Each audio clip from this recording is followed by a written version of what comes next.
Hi friends, நாட்டுக்கோழி வறுவல் செய்ய போகிறோம். எப்படி செய்கிறேன்னு பார்ப்போம். நாட்டுக்கோழி எடுத்து சுத்தம் பண்ணி கழுவி வச்சுருக்கேன். குக்கரில் வேக வச்சுக்குவோம். எப்படி வைக்கிறேன்னு பார்ப்போம். நாட்டுக்கோழியை குக்கரில் சேர்த்துக்கிறேன்.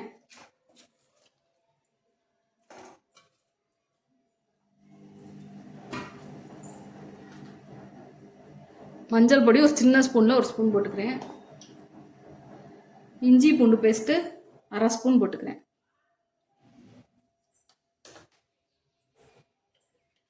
குழம்பு பொடி ஒரு ஸ்பூன் போட்டுக்கிறேன்.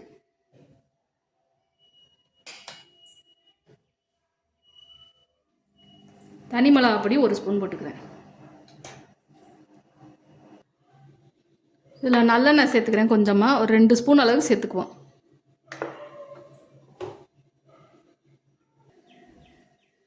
நல்லா கிண்டி விட்டுக்கலாம். இந்த மசாலா எல்லா கோழிலையும் படுற மாதிரி கிண்டி விட்டுருக்கேன். நான் அடுப்பு பற்ற வைக்கலை, சும்மா வச்சு கிண்டுறேன்.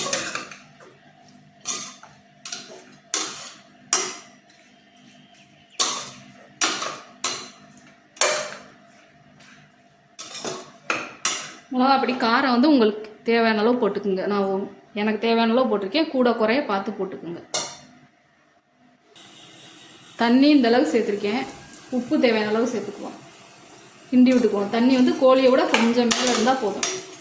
நல்லா கிண்டி விட்டுட்டு 3 விசில் வச்சு எடுத்துக்குவோம். குக்கரில்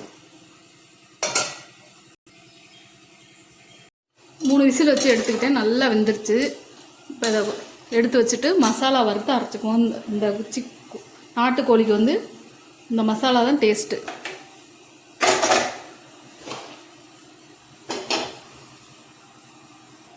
மசாலா வறுத்துக்குவோம். அதுக்கு மிளகு, சோம்பு, சீரகம், பட்டை ஒரு சின்ன துண்டு, 2 கிராம்பு, ஏலக்காய். மிளகு மட்டும் கூட கொஞ்சம் எடுத்துக்கணும். மிளகு வந்து 1.5 ஸ்பூன்னா சீரகம் சோம்பு ஒவ்வொரு ஸ்பூன் எடுத்துக்கணும். இதை சும்மா ட்ரை ரோஸ்ட் பண்ணிக்குவோம்.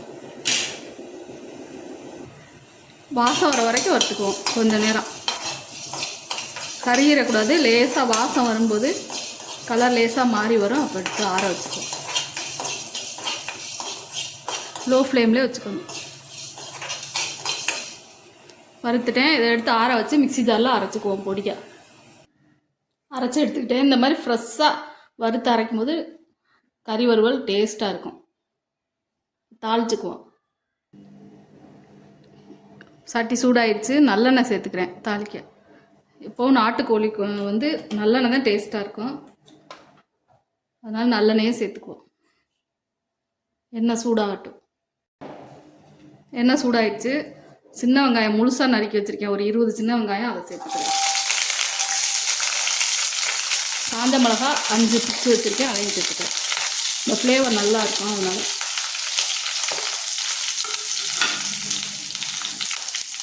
கருவேப்பிலை சேர்த்து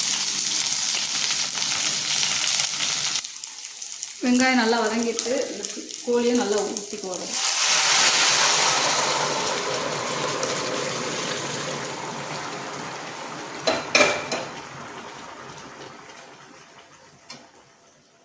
மூடி வச்சுருவோம். தண்ணியெல்லாம் நல்லா வற்றி வரட்டும்.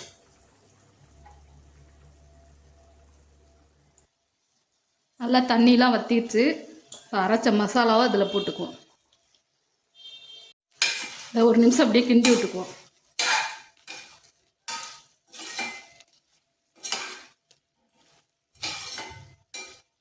இது வறுத்து அரைச்ச மசாலா தான், அதனால் ரொம்ப நேரம் இருக்க வேணாம்.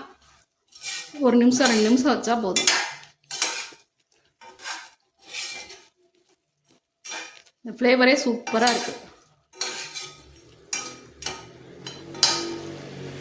நாட்டுக்கோழி வறுவல் ரெடி ஆயிடுச்சு. இதே மாதிரி நீங்களும் செஞ்சு பாருங்கள்.